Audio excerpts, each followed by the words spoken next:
das primeiras coisas que um líder ele tem que ter é o parâmetro. O seu parâmetro nunca deve ser quem está do seu lado, deve ser aqueles que estão no nível a mais que você. E o pastor Olivar, ele chegou na igreja do Guamá 2, ele estava no nível maior do que eu estava. Quando você tem essas pessoas como parâmetro, você começa a desejar ser e fazer o que elas fazem, a ser o que elas são. Então ele nem sabia, mas ele era o parâmetro, e eu lutava porque eu queria ser como o Guamá 2. E aí se pergunta, pastor, o que é que faz a igreja no Pará crescer tanto? São 3.200 igrejas. Na minha região são 47 igrejas que estão debaixo da minha superintendência. O pastor Mário é pastor numa catedral, num bairro, e a região dele está na terra firme, com tantas igrejas. É que nós torcemos uns pelos outros. Aqueles que crescem nos inspiram, nós corremos atrás deles para nos tornarmos o que eles são, e isso é o espírito que Deus quer ver na igreja. Quando você ver algum líder crescendo e no nível acima do seu, tenha ele como parâmetro e comece a querer ser. Jesus ensinou 3 níveis de honra. Ele disse assim: aquele que honrar um dos meus pequeninos, mas ele disse, aquele que honrar um justo na qualidade de justo. Ele disse, aquele que honrar um profeta na qualidade de profeta. Diga assim: honra profética, honra o justo e honra os pequeninos. Jesus disse: honra quem está acima de você, são os profetas. Honre quem é igual a você, os justos, mas honre aqueles que estão abaixo de você. Quando você entende, uma igreja entende esses 3 níveis de honra, que ela honra quem está acima, quem é igual e quem está abaixo, essa igreja começa a romper e a vencer. Amém? Honre quem é igual, honre quem está abaixo de você, mas honre quem está acima e comece a ter essas pessoas como parâmetro. Nós no Pará temos muitas boas referências, e o pastor Olivar, ele está hoje no Mato Grosso, e eu acredito muito nisso. O pastor Josué começou a obra pelo Mato Grosso do Sul, né? Eu acho que era um só Mato Grosso, né? Ele começou a obra no Mato Grosso. Eu sei que Deus mandou um filho do pastor Josué para honrar a unção que ele começou aqui no Mato Grosso, em nome do Senhor Jesus. Amém, amados? Eu quero nesta manhã tratar de algo, e eu quero falar sobre as marcas de um líder gadita. Eu primeiro vou falar sobre o que é ser um líder gadita, mas eu quero depois falar na segunda parte sobre as marcas. Jesus falou que não é discípulo dele só quem o segue. Discípulos de Jesus têm uma marca. Tem uma marca. E nós vamos nessa manhã tentar destrinchar quais são essas marcas que Jesus quer ver em nós. Por favor, pegue a sua Bíblia em 2 Crônicas, 1 Crônicas, capítulo 12, e versículo de número 8. E nós vamos ler até o versículo 14. 1 Crônicas, capítulo 12, versículo 8 ao 14.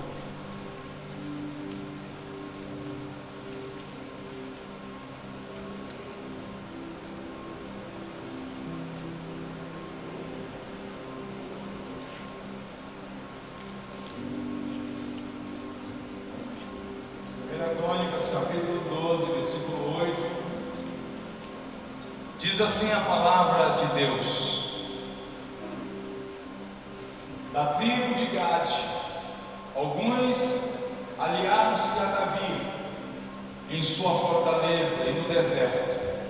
Eram guerreiros corajosos, prontos para o combate, e sabiam lutar com escudo e com lança. Tinham a bravura de um leão e eram ágeis como gazela nos montes. Olha as marcas desses homens. Da tribo de Gade, se aliaram a Davi em sua fortaleza no deserto, ou seja, eles foram foram para aquela caverna de Adulão e se aliaram quando Davi estava fugindo de Saul, que o tentava matar.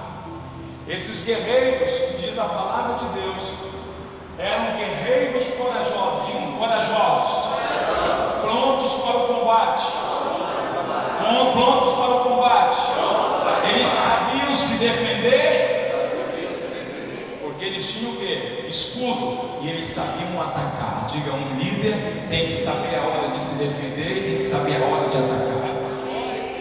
Esses homens tinham a bravura de um leão, diga, rosto de leão, bravura de um leão, e eram ágeis como gazela nos montes. Digam glória a Jesus.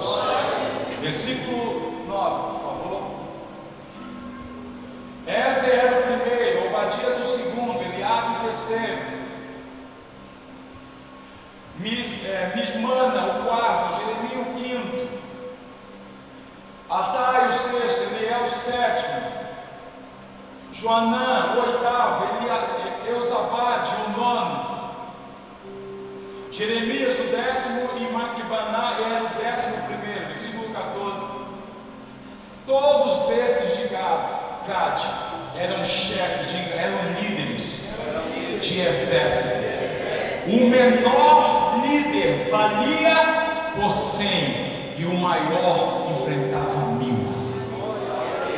Esse era o líder gadita.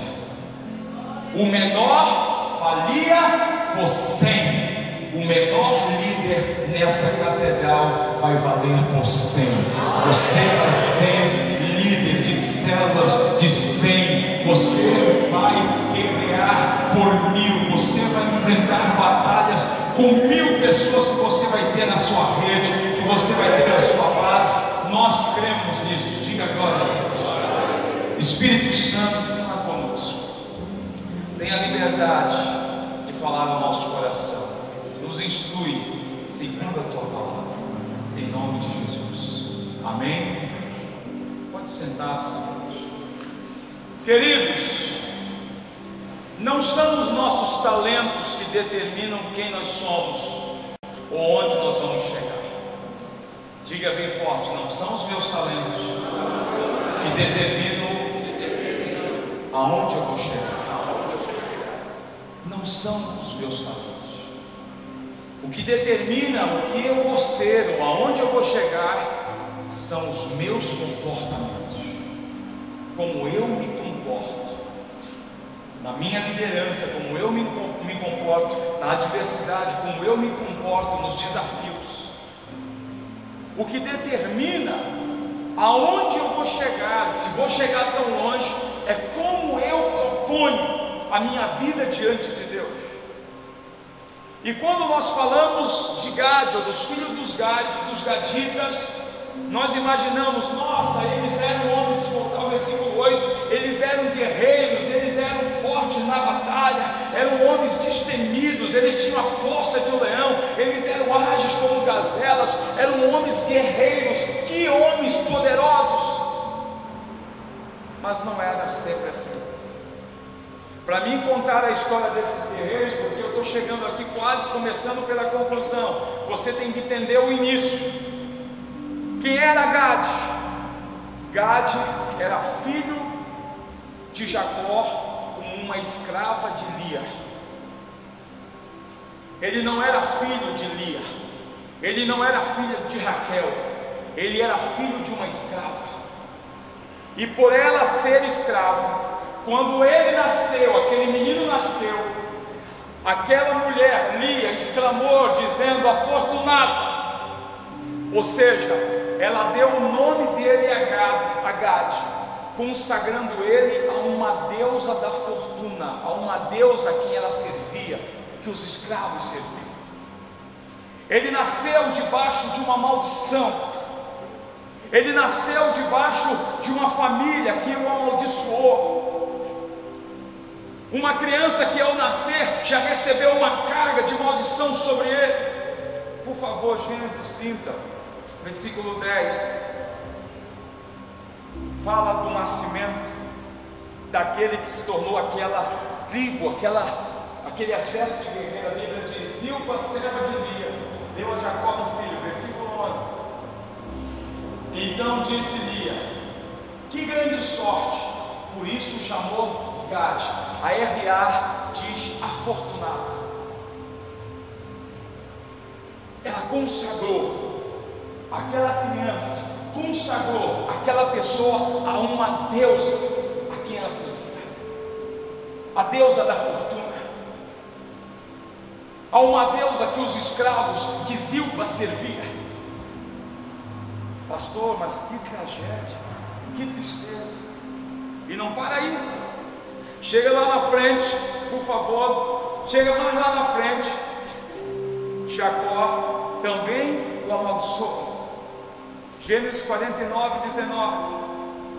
Jacó, quando está dando a bênção para José, quando está dando as bênçãos para os filhos, quando chega em Gade, olha o que Jacó diz para ele: Gade será atacado por um bando, mas é ele que o atacará e o perseguirá. Primeiro ele diz que Gade será perseguido. Gade será perseguido. Mas Jacó pronuncia a segunda coisa: mas é ele que o atacará e o perseguirá. Ou seja, Jacó já profetizou que após ele ser atacado, após ele ser perseguido, ele se tornaria um homem guerreiro, que ele iria atacar as nações.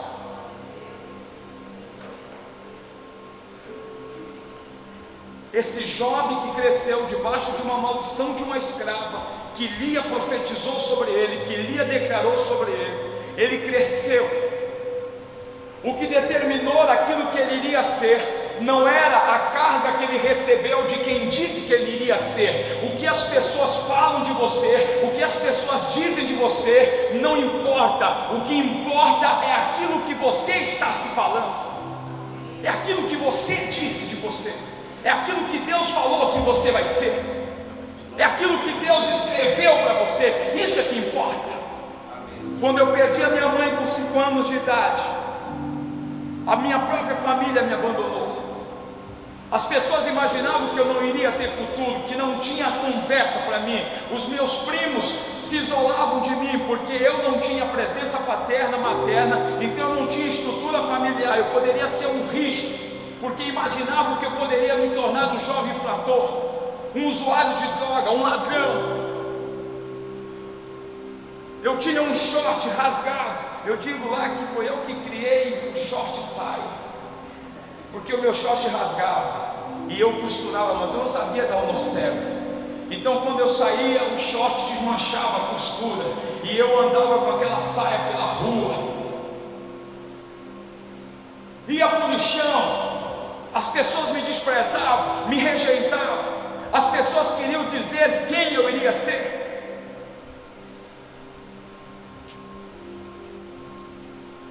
Mas não são as palavras que nos dizem que determinam quem nós vamos ser. Não são. O que determina o que você vai ser são os seus comportamentos. Gade saiu, e diz a palavra de Deus que quando Gade saiu daquela zona de turbulência, de maldição, ele se tornou um homem aliado. Olha com quem ele se aliou. Ele se tornou um aliado, um homem próximo. A tribo de Gade se tornou próxima ao líder Moisés. Então Moisés deu e declarou a primeira bênção, o primeiro antídoto contra a maldição que foi proferida contra ele. A palavra de Deus no livro de Deuteronômio 33, 20, por favor. Deuteronômio 33, 20 e 21. A Bíblia Sagrada fala que esse homem, a respeito de Gade, olha o que Moisés declarou: ele era um homem amaldiçoado, um jovem que nasceu amaldiçoado, mas aquela tribo cresceu, e aquele homem começou a influenciar, e os seus filhos, 7 filhos que ele teve, começaram a se aproximar de líderes que influenciavam, como disse o pastor Mário, líderes que iriam romper, e eles se tornaram homens perto de Moisés. E Moisés declarou essa palavra a respeito de Gade e disse: bendito é aquele que amplia os domínios de Gade. Gade fica à espreita como um leão, despedaça um braço e também a cabeça. 21. Escolheu para si o melhor, a porção do líder que foi reservada. tornou-se o chefe do povo e executou a justa vontade do Senhor e o seu juízo sobre Israel. Diga glória a Deus. Aquele jovem amaldiçoado que poderia achar que não tinha futuro para ele, que poderia andar a mínguas dizendo não tem nenhum futuro para mim, porque a mãe, a chefe da minha mãe, a dona da minha mãe, o meu pai me amaldiçoou. Eu sou filho de uma escrava. Eles me amaldiçoaram, eles falaram quais seriam os meus limites, eles disseram aonde eu ficaria pasmado, parado, aonde eu ficaria caído. Mas aquele homem se aliou a pessoas que influenciavam. Moisés quebra a maldição. Moisés declara uma bênção: bendito seja Gade. Aqueles gaditas escolheram o coração melhor. A porção do líder lhe foi reservada. Diga, a porção do líder foi reservada para ele. E tornou-se chefe. Diga, ele se tornou chefe. Ele se tornou chefe do povo. E ele executou os juízos do Senhor. Aqueles que nasceram amaldiçoados, aqueles que nasceram sem uma probabilidade de se tornarem grandes, eles se tornaram chefes. Eles se tornaram líderes de líderes. Eles se tornaram guerreiros de outros guerreiros.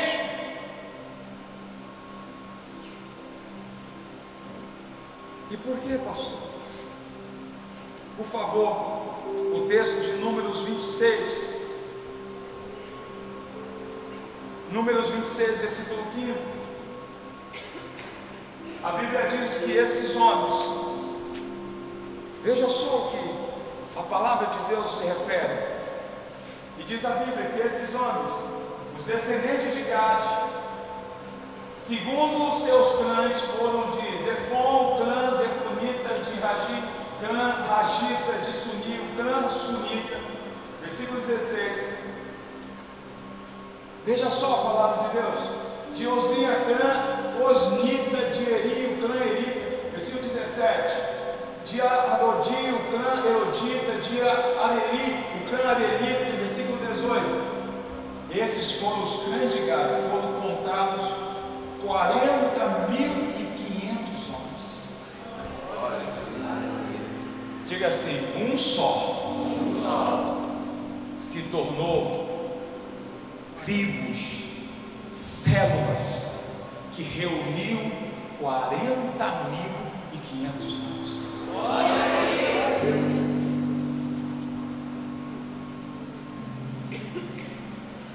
Quando eu recebi de Deus a palavra dos gaditas, eu disse: esse cara sou eu.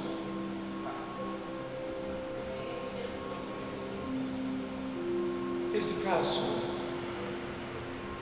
Eu era um fracassado. O diabo tinha desconstruído na minha mente a história que Deus tinha escrevido.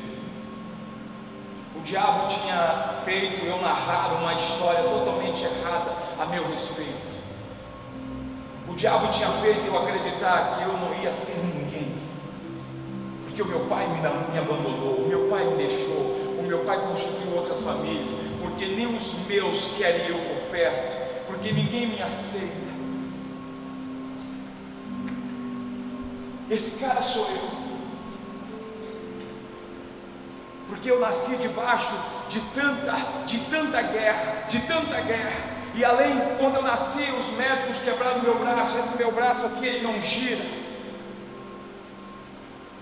Aos 5 anos eu perco a minha mãe, e quando perco a minha mãe, eu perco tudo. Pensa numa adolescência sem perspectiva, sem futuro.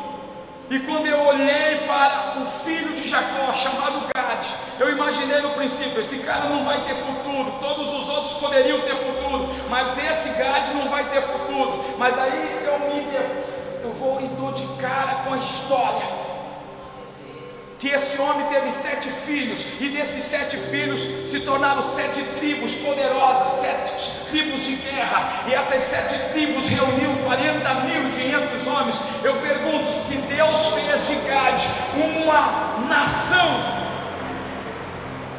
o que Deus é capaz de fazer através da sua vida? O que Deus é capaz de fazer através da sua vida. Quem está entendendo o que eu estou falando? Amém. Volta lá em 1 Crônicas, versículo 12, por favor, versículo número 8, o que nós lemos. Você leu aqui e nós começamos por essa parte, porque aqueles homens desenvolveram características próprias, desenvolveram marcas, que nenhuma outra tribo de Israel, nem de Benjamim, nenhuma outra tribo de Israel tinham as marcas que eles tinham. E por que eles desenvolveram aquelas marcas? Os seus comportamentos. Os seus comportamentos define quem você vai ser. A Bíblia diz que eles se aliaram a Davi e eles eram, vamos lá, guerreiros corajosos, prontos para o combate, sabiam lutar com escudo e com lança, tinham a bravura de um leão e regulares como a gazela nos montes. Vamos ler o versículo 14. O versículo 14 diz: todos esses de Gade eram chefes do exército, e o menor valia por 100, e o maior enfrentava 1000. Versículo 37. Versículo 37. E do leste do Jordão, das tribos de Ruben e de Gade, e da metade da tribo de Manassés, 120.000, completamente armados. Versículo 38. Todos esses eram homens de combate que se apresentaram voluntariamente para servirem nas fileiras. Foram a Hebron, totalmente decididos a fazer de Davi rei sobre todo Israel. E todos os outros israelitas tinham esse mesmo propósito.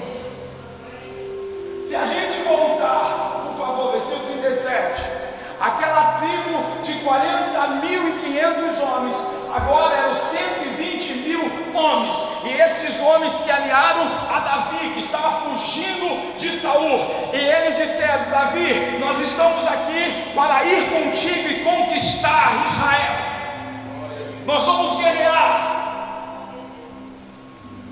Esses homens estão aqui hoje nessa igreja, essas mulheres, esse exército estão aqui. Deus vai entregar Rondonópolis a este povo, a esta igreja. Deus vai entregar a vocês a conquista dessa cidade. 120.000. Mas eles tinham marcas, eram guerreiros prontos. Eles sabiam se defender, eles sabiam lutar, eles sabiam ir para a guerra. Esses mesmos homens, diga glória a Deus, glória a Deus. Esses mesmos homens, eles crescem, eles conquistam com Davi, eles se uniram a Davi e conquistaram Israel. Davi se tornou o rei mais importante, mais poderoso dos seus dias. E quando Davi se tornou rei poderoso, por favor, 1 Crônicas 26, 32, quem é que Davi coloca para administrar o reino com ele? Quem vocês imaginam? Olha o que diz a Bíblia. Gerias tinha 2.740 homens capazes e chefes de família. O rei Davi encarregou de todas as questões pertinentes a Deus e aos negócios do rei nas tribos de Rubens e de Gade, e da metade da tribo de Manassés. 33. A Bíblia diz, 32, a Bíblia diz: Gerias tinha 2.700 parentes, homens capazes e chefes de família, que o rei Davi encarregou de todas as questões pertinentes a Deus e aos negócios do rei nas tribos de Ruben e de Gade, e da metade da tribo de Manassés. Quem é que estava ali envolvido na administração do reino? Os gaditas. Davi confiou o reino a eles. Davi confiou o seu reino àqueles que estavam juntos com eles desde o momento da guerra. Meu amado, eu quero dizer a você, para que eu possa entrar aqui na segunda parte, o que é que determina quem você vai ser. Esses homens tinham tudo para ser fracassados, mas eles foram treinados. Eles ajudaram a treinar aqueles valentes de Davi, que eram homens endividados, homens em aperto, angustiados. Eles ajudaram porque eles eram homens guerreiros. Eles ajudaram a Davi a conquistar Israel. Eles ajudaram Davi a se tornar o rei mais poderoso da sua época. Mas porque eles desenvolveram características próprias. Deus quer levantar os gaditas de hoje. E os gaditas de hoje, eles também têm características próprias. Diga, características próprias. O discípulo do Senhor Jesus, ele tem que ter marcas. Marcas. As suas marcas definem aonde você vai chegar. As suas marcas vão definir o nível de liderança que você vai desenvolver. Quem está entendendo o que eu estou falando? Há uma frase que eu li, e essa frase diz: é a capacidade de influenciar outros. Liderança é uma definição de liderança. Liderança é a capacidade de influenciar outros mediante inspiração. Diga assim: capacidade, influência, mediante inspiração, motivada por um entusiasmo. Você só inspira quando você está entusiasmado. Gerado por uma visão. Você só fica entusiasmado quando você tem uma visão. E a visão, ela é produzida por uma convicção. Se você não tem convicção, você não vai ter visão. E a convicção é despertada por um propósito. Por um propósito. Se aquele Gade tivesse achado: não, eu nasci e o meu limite é esse, eu vou sofrer, eu vou padecer, a minha vida é essa, o meu nível é esse, foi estabelecido que esse é o padrão que eu vou viver, ele teria se conformado, ele teria aceitado. Mas ele se alinhou com homens que influenciavam, homens que começaram a estabelecer para ele convicções, homens que começaram a inspirar, homens que começaram a transmitir para ele uma visão, homens que começaram a ensinar a eles um propósito. E quando Gade entendeu isso, de um só ele gerou 7, de 7, 40.500, e de 40.500, 120 mil que foram para a guerra conquistar o reino para o rei Davi. Diga glória a Deus. Deus pode usar um só de vocês. O menor valia por 1000, o menor valia por 100. O menor, o maior enfrentava um exército de 1000, porque eles tinham marcas. Você tem que ter marcas. Diga glória a Deus. Marcas na sua vida. Agora deixa eu te dizer uma coisa. Se essa definição de liderança, a capacidade de influenciar mediante inspiração, motivada por entusiasmo gerado por uma visão,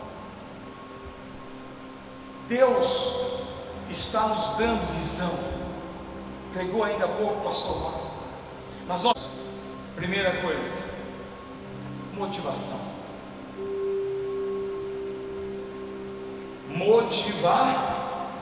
Motivação. Isso é muito sério. Isso é muito importante. A Bíblia fala em Mateus capítulo 20, versículo 20, de uma mãe que chegou com o Senhor Jesus, e aquela mãe, ela está dizendo para o Senhor Jesus: Senhor, quando tu chegares aí, Senhor. Então aproximou-se de Jesus a mãe dos filhos de Zebedeu, e com seus filhos prostrando-se fez um pedido. Versículo 21, o que você quer? Perguntou ele. Ela respondeu: declara que no teu reino desses meus 2 filhos se assentará um à tua direita e outro à tua esquerda. Diga assim, ela queria posição. Diga assim: liderança não é posição. Muitas das vezes a motivação de um líder está errada, porque ele não quer ajudar, ele não quer romper, conquistando, ajudando, como os gaditas se aliaram a Moisés, e depois se aliaram a Davi, e depois ajudaram a Davi a conquistar a cidade, ajudaram a Davi a romper e administrar o reino dele, e a conquistar outros reinos, outras nações. Eles tinham uma motivação. A motivação deles não era posição. Tem muitos lugares por aí que a motivação de muitos é posição. Eu quero ser um pastor, eu quero ser um supervisor, eu quero ser um líder, porque ele quer posição, ele quer aparecer. Mas Jesus disse para essa mulher, versículo 22, Jesus disse: você não sabe o que está pedindo. Disse-lhe Jesus: você não sabe o que estão? Deixa eu te dizer uma coisa. Quando você deseja posição no reino de Deus, te prepara para a pressão. Quando você quer posição, Jesus disse: mulher, você não sabe o que você está pedindo. Você está pedindo posição no meu reino. Escute bem, será que eles são capazes de beber o cálice que eu vou beber? Podemos responder eles: nós queremos beber, Senhor, nós vamos beber esse cálice, mas tem muita guerra, tem muita luta. Não, Senhor, nós vamos beber.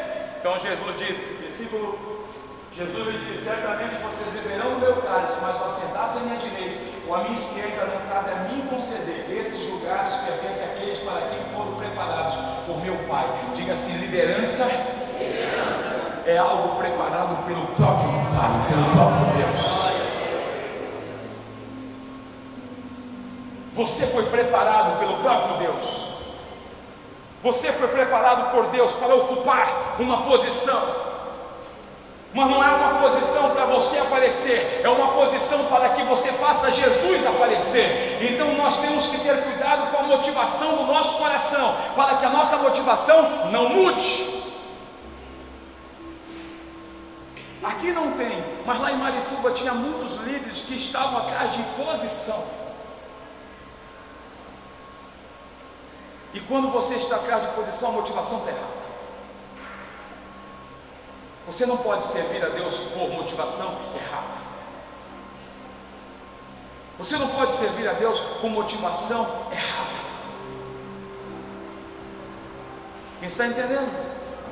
A Bíblia fala em Atos capítulo 8, versículo 18, de um homem que era mágico, e ele viu Pedro fazendo coisas tremendas, coisas maravilhosas. E diz a Bíblia que aquele homem chamado Simão, ele viu, vendo Simão que o Espírito era dado com a imposição das mãos dos apóstolos, ofereceu-lhe dinheiro. E quando ele ofereceu dinheiro, Pedro disse: fique para ti esse dinheiro, porque o teu coração não está correto diante de Deus, porque o teu coração não tem a motivação correta. Versículo 19. E disse: dei-me também este poder para que a pessoa sobre quem eu impuser as mãos receba o Espírito Santo. Versículo 20 e 21. Pedro respondeu: pereça com você o seu dinheiro. Você pensa que pode comprar o dom de Deus com dinheiro? Motivação errada. Versículo 21. Gaditas não tem motivação errada. Gaditas, eles estão alinhados com o propósito de Deus. O que foi que disse Moisés? Benditos sejam os filhos de Gade, que eles cresceram, romperam e estabeleceram o juízo de Deus, se tornaram chefes, se tornaram líderes. Eles estabeleceram a justiça de Deus e escolheram a melhor porção, que era a porção de liderar.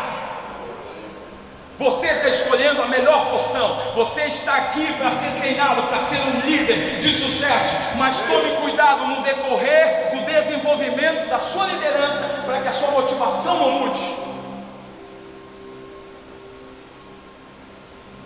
Tem muita gente que está preocupado com posição. Pastor Olivar, pastora Edna, vocês que estão aqui nos desafios para conquistar essa cidade, estão aqui nesse sábado. Vocês estão aqui porque vocês têm um desejo de ver essa cidade evangelizada, de ver pessoas sendo salvas, de estabelecer paternidade de Deus sobre as pessoas dessa cidade. Está entendendo? Versículo 21. Você não tem parte nem direito algum nesse ministério, porque o seu coração não é reto. Diga: sua motivação está errada. Fala forte: sua motivação está errada.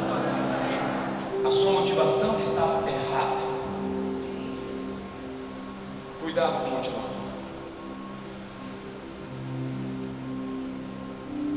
Fala para o teu irmão aí: cuidado com a motivação. Segunda coisa: não sirva ao Senhor por servir. Sirva ao Senhor com alegria. Deuteronômio capítulo 28, versículo 47.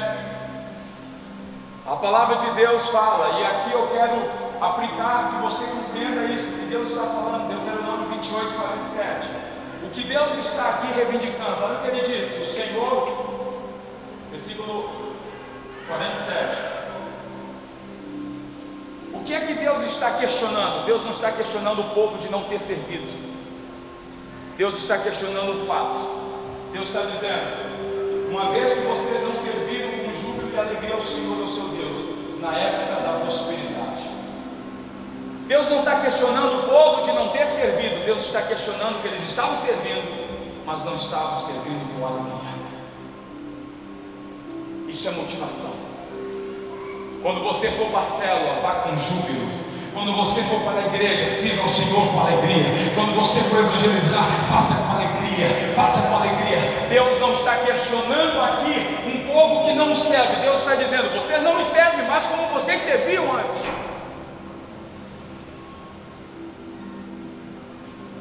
Quem está entendendo? Sirva com alegria. Sirva com alegria. Deus não quer somente o teu trabalho. Deus não quer só o seu serviço. Os gaditas se tornaram muito afinados no que eles faziam, se tornaram guerreiros, porque eles eram envolvidos com gente que influenciava, mas eles faziam aquilo com muito entusiasmo, com muita alegria, movidos por um propósito e por uma visão.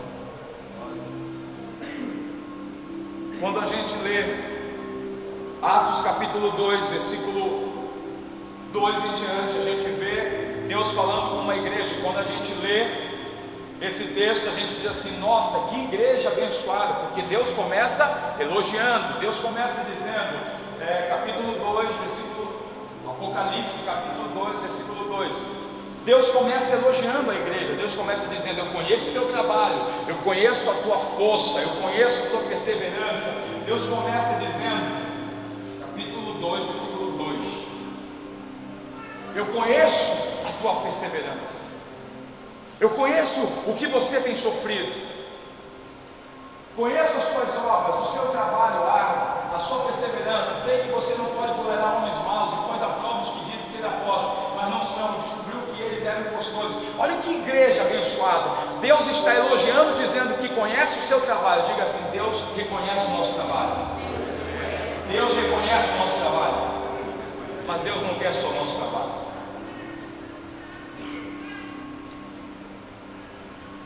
O teu trabalho tem que ser fruto da tua paixão por Ele, tem que ser fruto do teu amor por Ele. Mas no versículo 3 ele diz, no versículo 4, ele diz: você tem perseverado e suportado o sofrimento por causa do meu nome, e não tem desfalecido. Olha que igreja abençoada. Parece que nós estamos dizendo: nossa, que igreja poderosa. Deus está elogiando ela. Mas no versículo 4 ele diz: contra você, porém, tenho isso: você abandonou o seu primeiro amor. O que é que Deus está dizendo? A sua motivação mudou. Você não me serve mais como você me servia antes.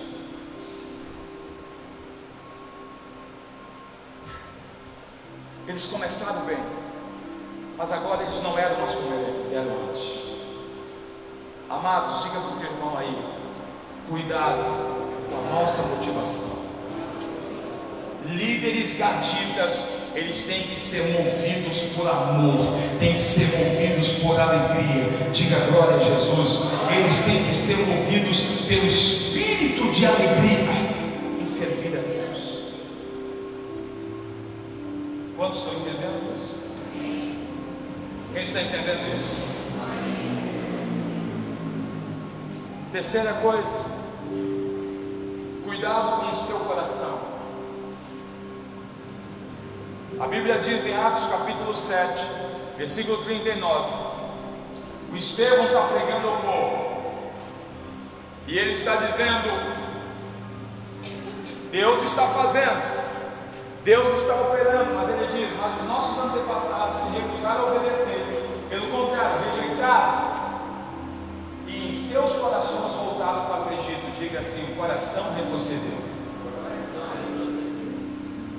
Não permita que o seu coração retroceda. Não permita que o seu coração tire você do propósito da visão. Não permite que o seu coração faça você voltar para trás. Não permita que o seu coração, pastor, mas eu estou aqui trabalhando, mas o coração está retrocedendo, o coração está olhando para trás, o coração está paralisando a sua trajetória. Não permita. Às vezes nós imaginamos que, pastor, está faltando, Deus está dando a visão, Deus está passando com a onda, Deus está estabelecendo o propósito, mas nós não estamos entendendo, porque o nosso coração está tentando nos levar para trás. Embora a nossa vontade seja arrancar, romper, mas o nosso coração está tentando nos puxar para trás. Cuidado com o seu coração, não permita o teu coração fazer você retroceder.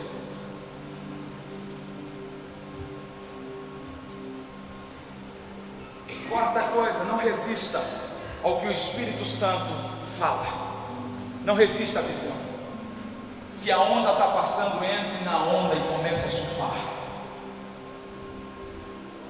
Nesse mesmo texto de Atos, capítulo 7, versículo 51, nesse mesmo texto, Estevão pregando aos israelitas, e os israelitas imaginavam, ele está dizendo, mas Deus não está se revelando. Deus estava se revelando, mas olha o que ele disse: povo rebelde, obstinado de coração e de ouvidos, vocês são iguais aos seus antepassados, sempre resistem ao Espírito Santo.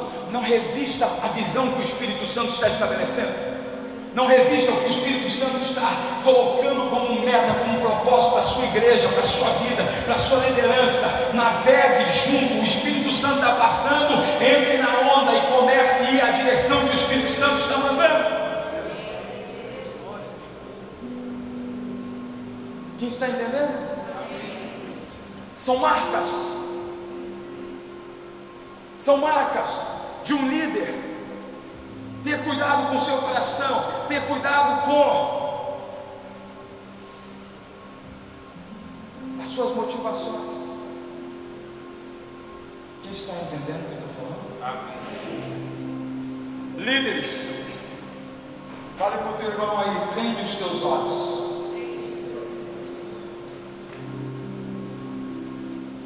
A Bíblia diz em 2 Coríntios 5:7, nós andamos por fé e não por vista. Nós andamos por fé e não por vista. O pastor Olivar está profetizando: nós vamos comprar essa propriedade, esse lugar é nosso, e nós estamos enxergando pela fé uma grande catedral. E essa cidade, esse estado cheio de novas igrejas. E alguém pergunta, mas como? Porque nós vivemos por fé e não pelo que vemos. Se você olhar as circunstâncias em sua volta, você pode desanimar, mas se você enxergar o que Deus prometeu e viver pelo que Deus prometeu, você não desanima. Os gaditas, eles viveram pela fé. Eles poderiam olhar e dizer quem nós somos. O Jacó tem aqui tantos filhos. E quem nós somos? O amaldiçoado, filho de uma escrava. Ele tem as filhas, tem os filhos dele com Raquel, os filhos da promessa. Quem nós vamos ser? Mas eles não permitiram que as circunstâncias em sua volta paralisassem a sua trajetória. Eles romperam, porque não andaram pelo que viam, mas andaram pela fé. Treina os teus olhos. Treina os teus olhos. Diz para o teu irmão aí, treine os seus olhos. Se você treinar os seus olhos, você vai romper, você vai longe. Amém? Você crê nisso? Quantos crê nisso? Diga glória a Deus. Eu não sei se é a quinta ou a sexta, mas anote. Um líder precisa discernir o tempo de Deus. Jesus, quando está falando com os discípulos em Lucas capítulo 12, versículo 54, ele está dizendo para os discípulos: olha, vocês conseguem decifrar, definir, discernir quando vai fazer frio, vocês conseguem olhar o vento e dizer vai fazer calor, vai vir chuva, mas olha o que Jesus está dizendo. Dizia a ele a multidão: quando vocês veem uma nuvem se levantando no ocidente, logo dizem vai chover, e assim acontece. 55, ele disse: e quando sopra o vento sul, vocês dizem vai fazer calor, e assim ocorre. Versículo 56: hipócritas, vocês sabem interpretar o aspecto da terra e do céu, como não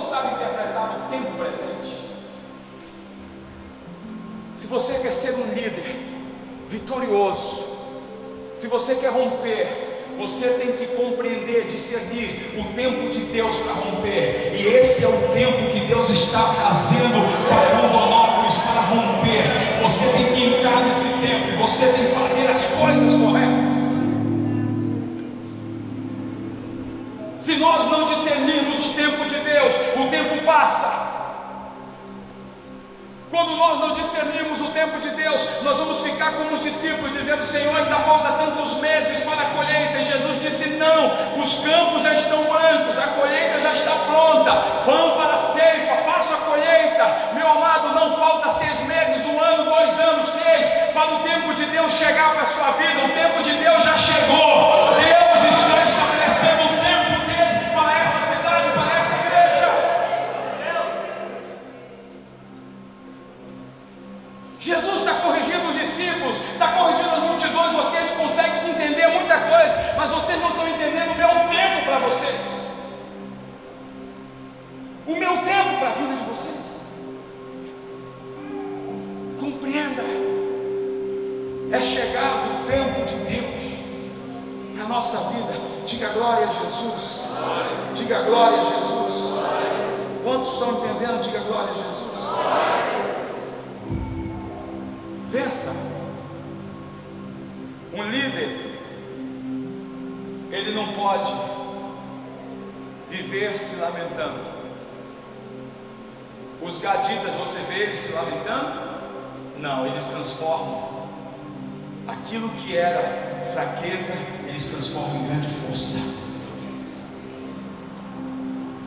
Quando Jeremias muito se lamenta, Jeremias 31, versículo 16, quando ele muito se lamenta, diz a palavra de Deus, que Deus corrige Jeremias, e Deus disse para ele: pare de chorar, você foi chamado para ser um líder.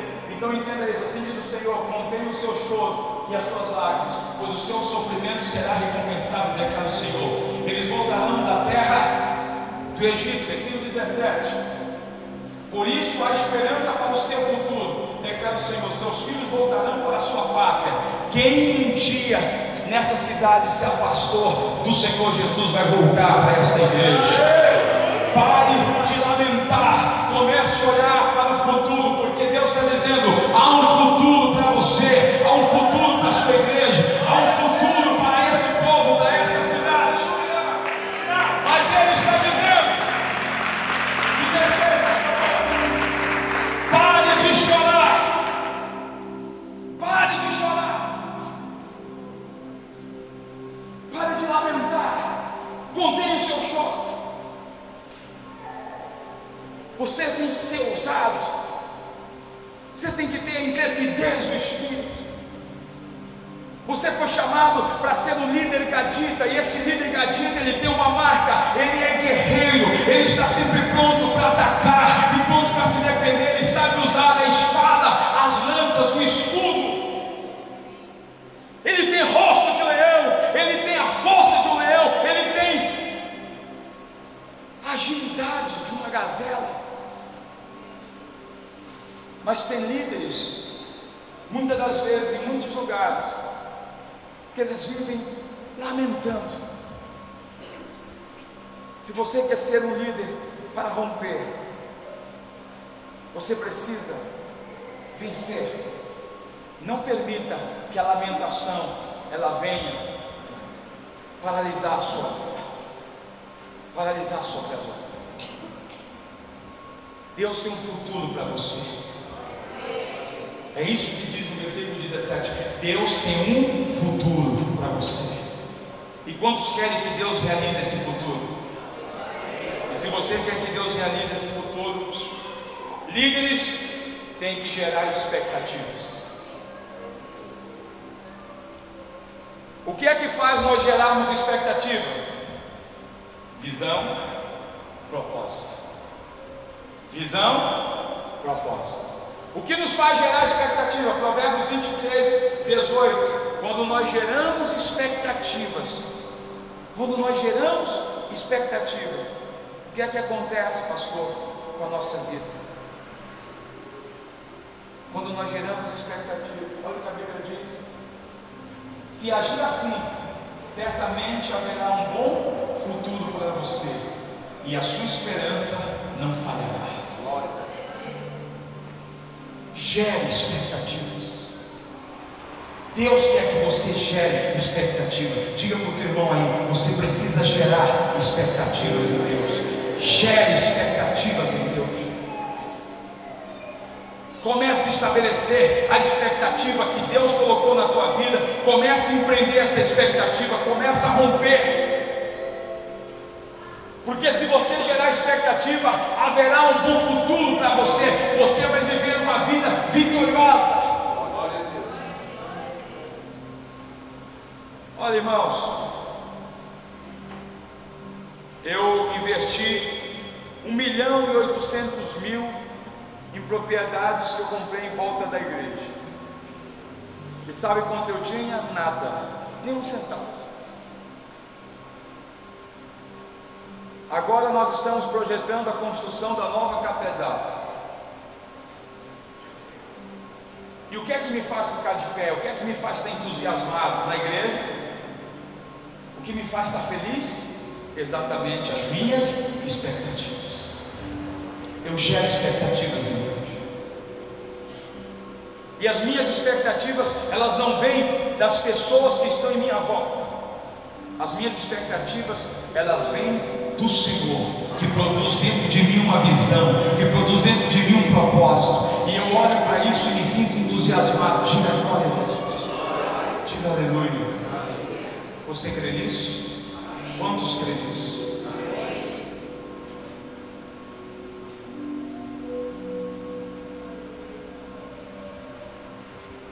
Gera expectativas. Sexto ou sétimo ponto de um líder que você precisa ter: corresponda ao Espírito Santo. Hebreus capítulo 6, versículo 4. Hebreus capítulo 6, versículo 4. A palavra de Deus, ela fala de um povo. Ora, para aqueles que uma vez foram iluminados, provaram o dom celestial, tornaram-se participantes do Espírito Santo. Versículo 5: experimentaram a bondade da palavra de Deus, os poderes da era que há de vir. Diga assim: esse é o investimento de Deus. Você experimentou da bondade da palavra, das promessas. Você experimentou do Espírito Santo. Você experimentou da palavra revelada. Você experimentou de coisas tremendas. Agora o versículo 6 diz a Bíblia: e caíram, é impossível que sejam reconduzidos ao arrependimento, pois para si mesmos estão crucificando de novo o Filho de Deus, sujeitando a desonra pública. E versículo 7: pois a terra que absorve a chuva que cai frequentemente e dá colheita proveitosa àquele que a cultiva recebe a bênção de Deus. Versículo 8: mas a terra que produz espinhos e ervas daninhas é inútil e logo será amaldiçoada, seu fim é ser queimado. Eu quero parar no versículo 7. Eu quero falar para você do fator chave. Todo investimento que Deus fez em mim e em você, Ele espera retorno. Diga assim: Deus espera retorno. Deus espera retorno. Deus espera retorno. O sacrifício de Jesus, quando fala lá em Isaías 53:11, ele diz assim: que o seu sofrimento, aquilo que ele padeceu, aquilo que ele sofreu, ele disse que estava na expectativa das suas recompensas. Diga assim: tudo que Deus faz, depois do sofrimento de sua alma, ele verá a luz e ficará satisfeito. Diga assim: ele verá a luz e ficará satisfeito. Pelo seu conhecimento, meu servo justificará muitos e levará a iniquidade deles. Então Jesus morreu, sofreu, mas o que é que faz Jesus ficar satisfeito? Deus ficar satisfeito? É o retorno, é quando nossas vidas são salvas, é quando nós salvamos outras vidas, é quando nós levamos outras pessoas a Jesus. Então o investimento dele tem retorno e ele fica satisfeito. Deus tem estado satisfeito comigo e com você? Nós temos correspondido o investimento que Deus tem feito em nossas vidas? Mas aonde está, pastor? A palavra-chave, por favor, versículo 7 de Hebreus 6. A palavra-chave está nesse versículo. A chuva, diga assim, a chuva cai sobre as duas terras. A mesma chuva que cai no Pará, espiritualmente falando, é a mesma chuva que Deus está derramando em Rondonópolis. Mas existe a terra que Ele está dizendo aqui, pois a terra, diga bem forte, que absorve a chuva. A terra é eu e você. A chuva é o Espírito Santo. A chuva é a visão, é o propósito. Deus está dizendo, se você absorve a chuva, diga assim, absorver. Tem muita gente que Deus está investindo, mas ela não está absorvendo. Deus está dando visão, mas ela não está absorvendo. Deus está dando propósito, mas ela não absorve. Mas aquela que absorve, olha o que a Bíblia diz, a terra que absorve a chuva, que cai frequentemente, dá colheita proveitosa. Aqueles que cultivam recebem a bênção de Deus. A mesma chuva que cai na terra do versículo 7 é a mesma que cai lá no versículo 8, mas a terra do versículo 8, olha o que diz, mas a terra que produz espinhos e erva daninha é inútil, logo será amaldiçoada, seu fim é ser queimado. Essa outra terra não absorve a chuva. Líderes precisam absorver a visão do Espírito Santo, o propósito do Espírito Santo. Líderes precisam, igreja precisa absorver o que o Espírito Santo está fazendo, o que Ele está pairando e dando de propósito para essa igreja, para a sua vida.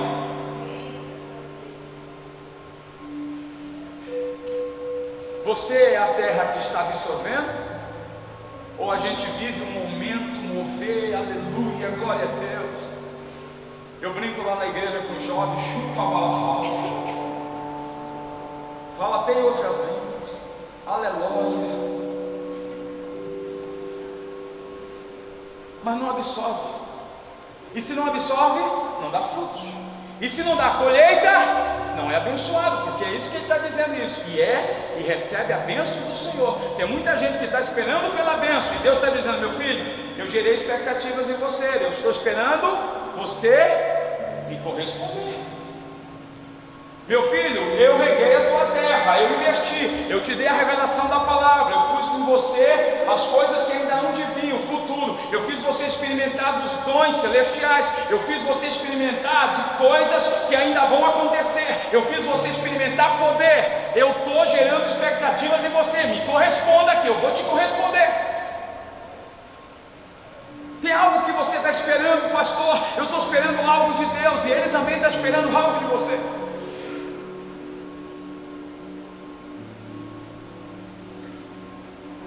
A Bíblia fala em Mateus capítulo 13 que o semeador que saiu a semear, e uma semente caiu na beira do caminho, e veio os pássaros e comeram. A outra semente caiu em meio aos espinhos, e os espinhos cresceram e sufocaram. Outra semente caiu no meio das pedras, e ela criou raiz, não criou raiz. E quando veio o sol, que é as perseguições, as lutas, ela secou. E outra caiu em terra boa e produziu. Me diga uma coisa, diga assim, o semeador era o mesmo, a semente era a mesma, mas os tipos de terra eram diferentes. Deus está investindo em você semente, Deus está gerando em você expectativas, e Deus está esperando você corresponder. Deus está esperando você corresponder. Diga glória a Deus. Os gaditas, Moisés abençoou lá no livro de Deuteronômio, lá no livro de Números. Moisés diz: benditos sejam os filhos de Gade. E esses gaditas cresceram, romperam, se tornaram 40.500 homens, se tornaram 120 mil homens. Eles romperam barreiras, venceram, chegaram até o reino de Davi. Então eles deram respostas à bênção que Deus declarou através de Moisés sobre eles. Dê respostas a Deus. Deus está gerando expectativas em você. Corresponda. Você precisa absorver o que o Espírito Santo está fazendo. Absorva toda essa conferência. Absorva tudo o que Deus está falando. Se Se você tem expectativas em Deus, eu quero te falar hoje que também Deus tem expectativas em você. Se você está esperando algo de Deus, eu quero te dizer hoje que Deus há muito tempo também está esperando algo de você. Deus está esperando você dar retorno das expectativas que Ele gerou e dos investimentos que Ele fez na sua vida. Quem está entendendo? Eu quero encerrar dizendo, amados,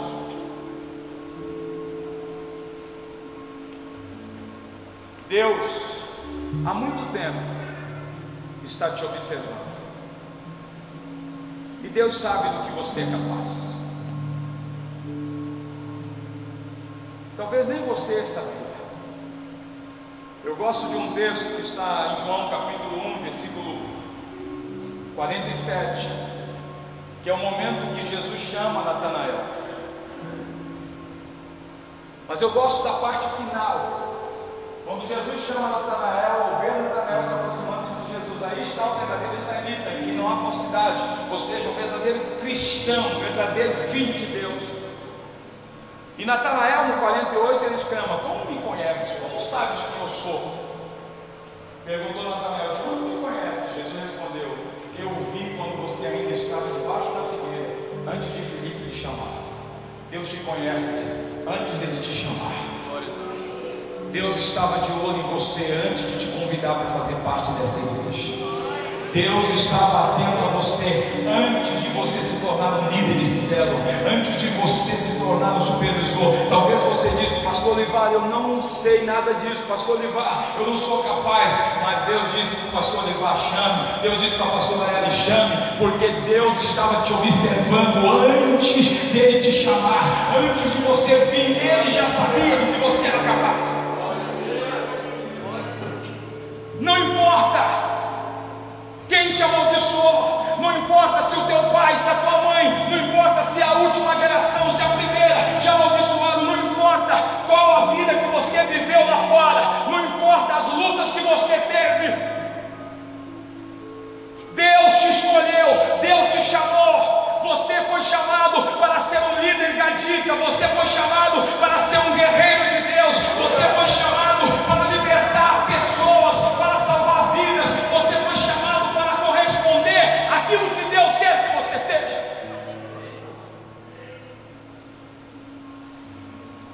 Você quer bênção? Absorva a chuva. Absorva a chuva. Quem está entendendo? Eu vou encerrar lendo uma coisa, lendo uma frase. E quem disse essa frase foi Abraham Lincoln. A maior habilidade de um líder é desenvolver habilidades extraordinárias em pessoas comuns. A maior habilidade de um líder é desenvolver habilidades extraordinárias em pessoas comuns. Quem sou eu e quem eu era? Alguém me criou. Alguém pegou, a Bíblia fala, pastor Olivar, daquele homem Mefibosete. Quem era Mefibosete? Diga, ele era príncipe. Filho de quem? De Jonatas, neto do rei Saul. Mas por alguma razão, nas perseguições, a sua ama, a sua babá saiu com ele, correndo, e ele sofreu um acidente, ele ficou manco de ambos os pés. E quando Davi conquistou o reino, ele ficou com muito medo do rei mandá-lo matar, porque ele era herdeiro do rei que perseguia Davi. Ele então vai se esconder para uma cidade onde não havia ninguém com habilidades extraordinárias. Ali havia todo mundo que não prestava, Lodebar. Ele era escravo de escravo. Ele era escravo de escravo. Ele era aleijado. O diabo, no decorrer de toda a vida dele, desconstruiu tudo aquilo que Deus tinha construído. Ele nasceu para ser príncipe, ele nasceu para viver no palácio, ele nasceu para viver dentro dos limites do palácio, para influenciar, mas agora ele está se sentindo, como ele disse para o rei, um cão morto é o que eu sou.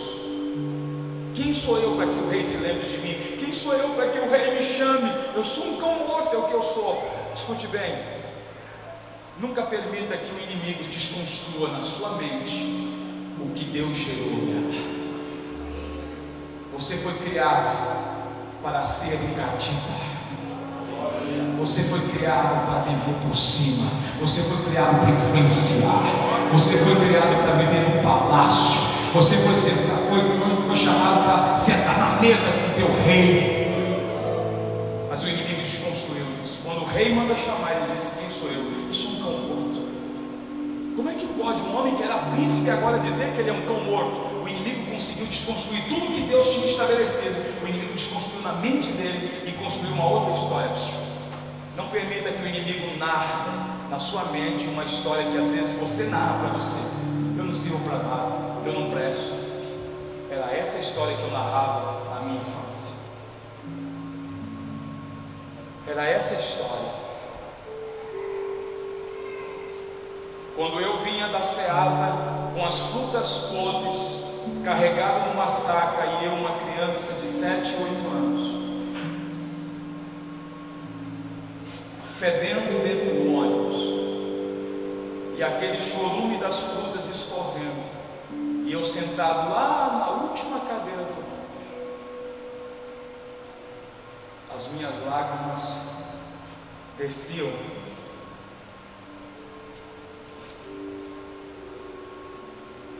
Eu não tinha expectativas. Eu dizia para Deus: eu não tenho pai, eu não tenho mãe, eu não tenho ninguém. Quem é você? Eu descia naquele curvão,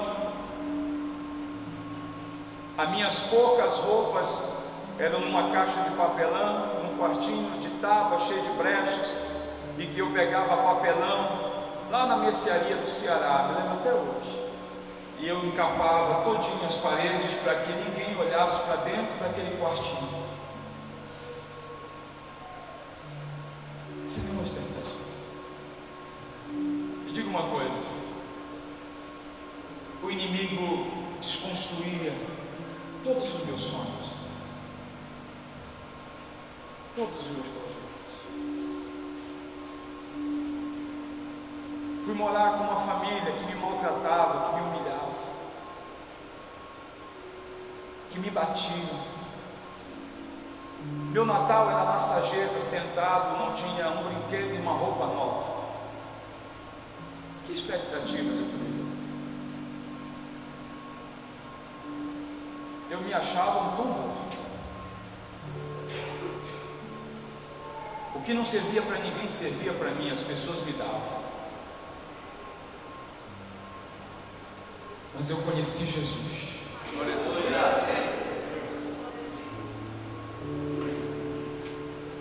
E eu não me sinto nada diante do Senhor Jesus.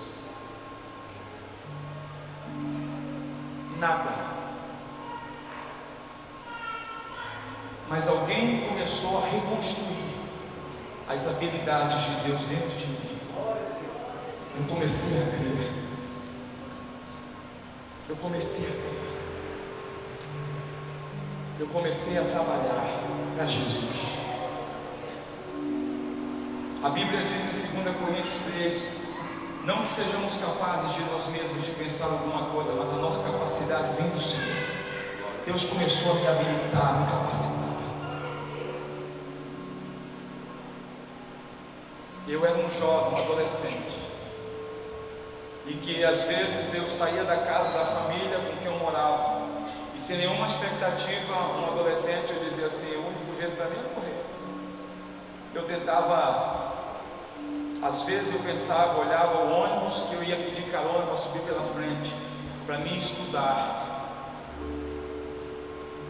e eu dizia: eu tenho que morrer, eu tenho que morrer.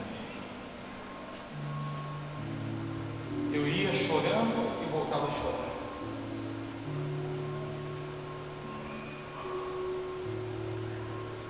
Sofria o que hoje é bullying, é crime, mas rasgava a minha roupa, que era frágil.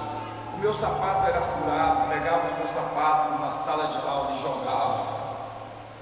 E eu não tinha poder de reação. Eu saía descalço, com a camisa rasgada, e descia as escadas da minha escola, Benjamin Constant, chorando. E eu ia lá com a diretora e as pessoas da escola que me amparavam. Como é que um homem desse pode sonhar? Quando eu me identifico com um gatito, é porque eu não tinha nenhuma perspectiva. Mas Deus desenvolveu em mim, através de líderes, habilidades.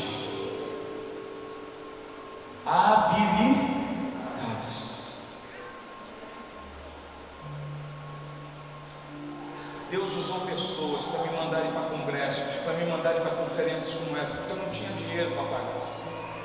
E eu ia para as conferências, e Deus me treinou, Deus me habilitou. Diga glória a Deus. Diga aleluia. Amados, eu quero encerrar onde comecei. Aquele homem, segundo a 1 Crônicas 12:8, eles tinham tudo para ser fracassados, derrotados, mas eles se tornaram isso. Eles se tornaram esses homens aqui, porque eles se aliaram a Davi. O seu Davi está aqui. Ele tem um propósito, ele quer conquistar essa cidade. E talvez você esteja aqui dizendo: pastor, é assim que eu estava. Palavras e pessoas fizeram desconstruir o que Deus tinha para mim, e pessoas me falaram tantas coisas que eu não achava que eu era capaz. Devo te dizer isso.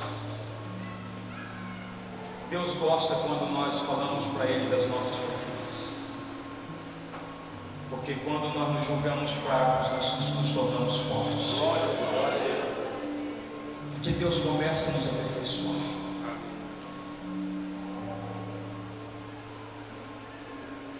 Deus começa a nos aperfeiçoar. Que todas essas marcas que Jesus exige do discípulo, quando vocês derem muitos frutos, então Ele disse: vocês serão meus discípulos. Que todas essas marcas, motivação, servir ao Senhor com alegria, gerar expectativas, treinar os seus olhos para você não enxergar as circunstâncias em sua volta, mas enxergar o que Deus prometeu para você. Que todas essas marcas de você ter percepção do tempo de Deus para a tua vida, que todas essas marcas elas possam te conduzir a se tornar um líder gatito. Um líder que vai influenciar uma nação dele. Um líder que vai se tornar, eu profetizo aqui nessa manhã, vai se tornar, junto com o pastor Livar, os novos pastores dessa cidade. Vão se tornar novos pastores das regiões que cercam Rondonópolis.